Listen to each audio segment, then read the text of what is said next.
That is a really good question. I can see that someone has been reading their newspaper and they are up to date on the goings-ons. For those of you who enjoy my blog, I hate the way I sound when I record these, by the way, because I sound like such a hick, and I don't think I sound like that in real life, but apparently I do.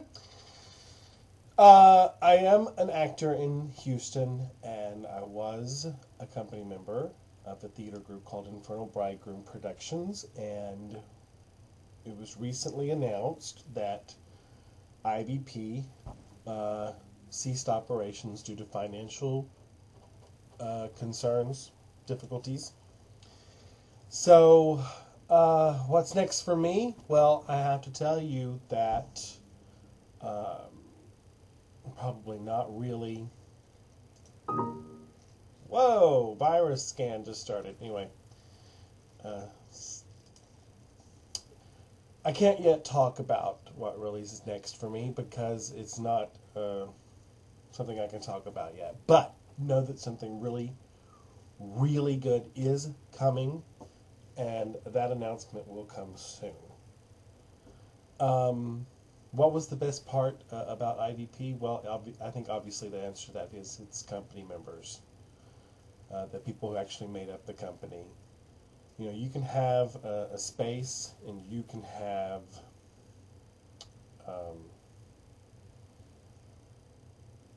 money,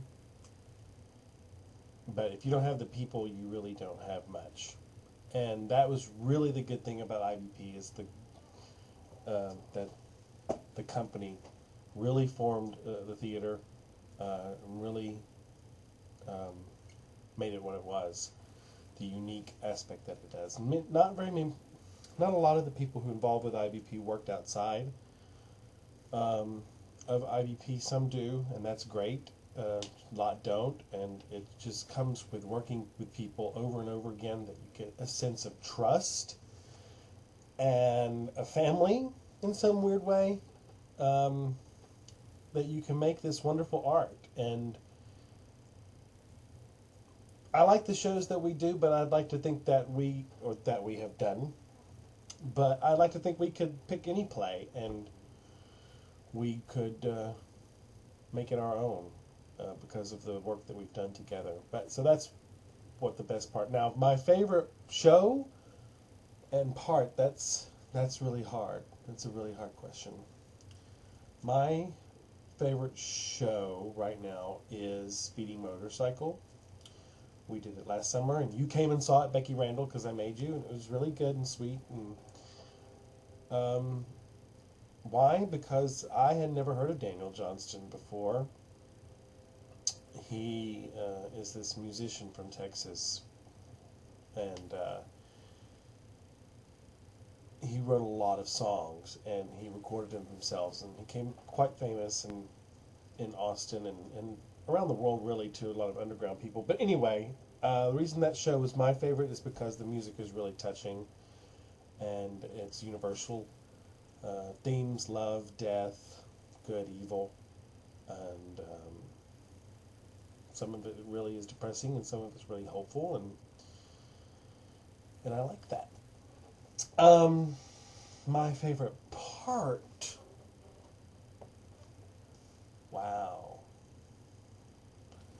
I don't know if I have a favorite part.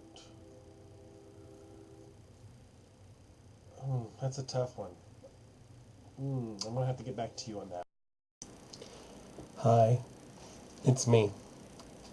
I think I figured out why nothing really came to mind, and I needed some time to think about it. I was narrowing my focus down to just the parts that I played with IVP, and while I have a lot of favorites among those. I mean, all the zany characters in the Tamalalia series, all the serious roles that I've played. The first serious role I had was in the Danube, and I learned a lot doing that show. But my favorite part I've ever played is actually when I played in Torch Song Trilogy, which you directed, Miss Rebecca Randall, and I just felt really close to that part.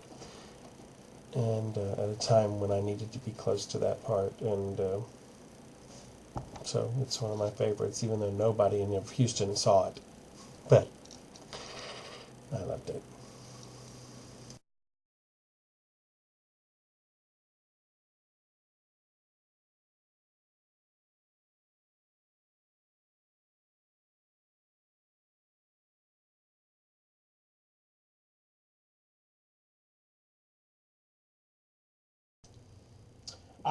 The music question. This is a very, I could have cleared my throat before I started to answer that question, but apparently I didn't. So, oh well. That's a very good question, and I'm going to tell you why. I am really not into music that much as I used to be. I think it comes with getting older and feeling like you're not really in touch with what's going on now in music. So a lot of the music that I like now is the same music I liked 10, 15 years ago.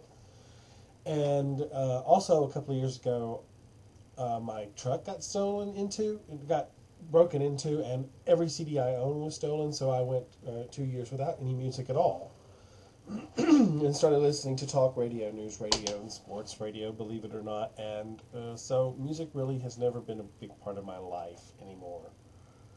Um, but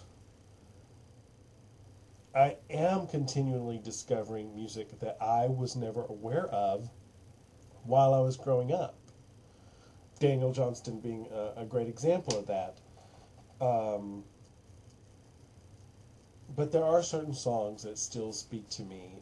The one thing that gets me every time is that clip of Aretha Franklin at the Grammys singing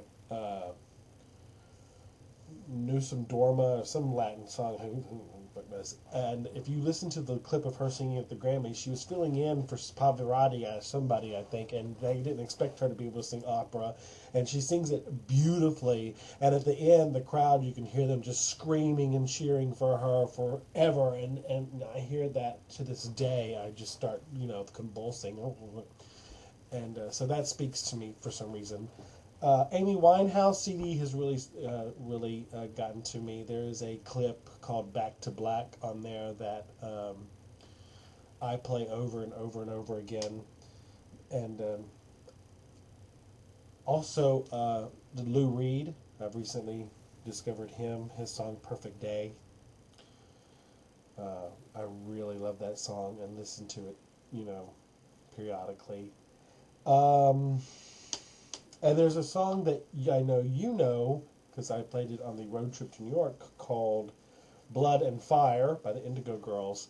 And that song really gets me. It's funny you mentioned that Winona song, because I remember when we used to stay up late at night smoking cigarette after cigarette and playing that song on repeat and talking and talking. And we used that song like leeches. We just to get out feeling and pain and whatever, and suck it all out of us. And that song did it. And there were other songs too. Sarah McLachlan does that for me. There's Mazzy Star does that to me. Annie Lennox does that for me. Lots of people do it for me, but not really a lot of new stuff. So I'm not even sure if that answered your question, but I hope it did.